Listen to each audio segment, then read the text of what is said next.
మార్గశీర్ష మాసంలో శుద్ధత్రయోదశి నాడు హనుమద్వ్రతమును ఎందుకు చేస్తారు అంటే పరాశర సంహిత దీని గురించి చెప్పింది. 13 క్షేత్రములు ఉన్నాయి, వాటిని హనుమత్ పీఠములు అని పిలుస్తారు. ఆ హనుమత్ పీఠములలో పంపా తీరము ఒక పీఠం. అలాగే మీకు హనుమద్ వ్రతాన్ని ఎందుకు చేస్తారు అంటే చాకాలములో అప్పటికప్పుడు విజయము కలగాలంటే ఏ వ్రతము చెయ్యాలి అన్నారు. పంపా తీరమునందు కూర్చుని మార్గశిర శుద్ధ త్రయోదశి నాడు చేసేటటువంటి వ్రతం అనుకోకుండా తిరిగి వచ్చింది. ఇప్పటికిప్పుడు నీకు విజయాన్ని ఇవ్వగలిగినటువంటి వ్రతం ఆ వ్రతం. మరి ఎలా ఇప్పుడు పంపా తీరానికి వెళ్ళడం అంటే నీకేం భయం లేదయా, నువ్వు ఇక్కడే కూర్చుని ఉండు, నీకు కలశలోకి పంపా తీరమును ఆవాహన చేస్తాం అని ఆ రాజుతో వ్రతం చేయించారు. చేయిస్తే ఆయన పరమభక్తి శ్రద్ధలతో వ్రతాన్ని చేశారు. చెయ్యగానే హనుమ యొక్క అనుగ్రహం కలిగింది.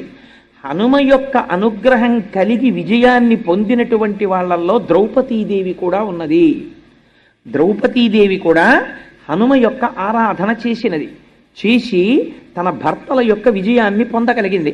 ఆయన కాలాతీతుడు, యుగములు మారిపోతుంటాయి కానీ హనుమ కనపడతారు మీకు. త్రేతాయుగంలో హనుమ ఉన్నారు, ద్వాపర యుగంలో హనుమ ఉన్నారు,